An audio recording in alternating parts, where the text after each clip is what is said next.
एक तरफ चीन के विदेश मंत्री वांग यी भारत के दौरे पर पहुंचे हैं, जहां उन्होंने नई दिल्ली में राष्ट्रीय सुरक्षा सलाहकार अजीत डोवाल के साथ अहम बातचीत की है। तो वहीं दूसरी तरफ भारत और चीन के रिश्तों से जुड़ी एक और अहम मुलाकात अंजाम दी गई है और ये मुलाकात हुई है भारतीय सेना प्रमुख जनरल उपेंद्र द्विवेदी और चीन में भारत के राजदूत विक्रम दोराईस्वामी के बीच। पहली नज़र में ये बेहद सामान्य आधिकारिक बैठक लग सकती है, लेकिन अगर इसके समय और पृष्ठभूमि को देखें तो ये बेहद रणनीतिक संकेत देती है। भारतीय सेना की ओर से जारी की गई जानकारी के मुताबिक चीन में भारत के राजदूत विक्रम दोराईस्वामी ने सेना प्रमुख जनरल उपेंद्र द्विवेदी से मुलाकात की है। इस दौरान दोनों के बीच क्षेत्र और वैश्विक रणनीति पर, यानी कि रीजनल और ग्लोबल स्ट्रैटेजिक लैंडस्केप दोनों पर विस्तार से चर्चा हुई है। दोनों पक्षों ने भारत चीन संबंधों की मौजूदा स्थिति की समीक्षा की और ये भी विचार किया कि दोनों देशों के बीच मौजूद संवाद और सहयोग के तंत्र को किस तरह से और मजबूत बनाया जा सकता है। ये मुलाकात पहली नज़र में आम लगती है, लेकिन ये खास इसलिए हो जाती है क्योंकि ये पहली बार नहीं है जब आर्मी चीफ ने विक्रम दोराईस्वामी से मुलाकात की हो।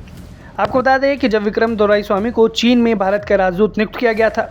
और उनके बीजिंग जाकर अपना पदभार संभालने से पहले भी army chief general Upendra Dwivedi ने उन्हें मिलने के लिए बुलाया था और उस समय भी दोनों के बीच एक व्यापक मुलाकात हुई थी और मौजूदा भू राजनीतिक हालात और भारत चीन संबंधों पर चर्चा हुई थी, जिसके बाद अब दोबारा उन दोनों की मुलाकात हुई है।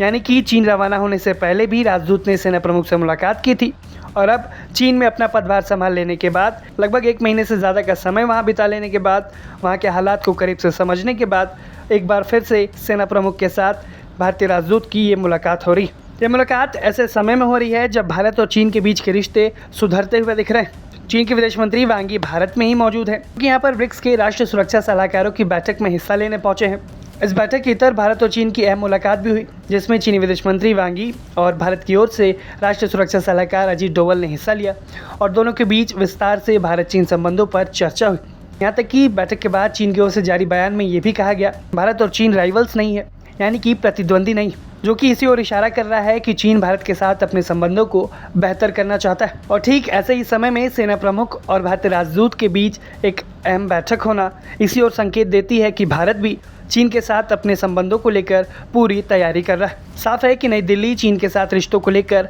हर कदम बेहद तैयारी के साथ उठाना चाहती है और भारतीय राजदूत के बीच हुई इस मुलाकात को कैसे देखते हैं, हमें कमेंट सेक्शन में ज़रूर बताएं। ब्यूरो रिपोर्ट, भारत तक।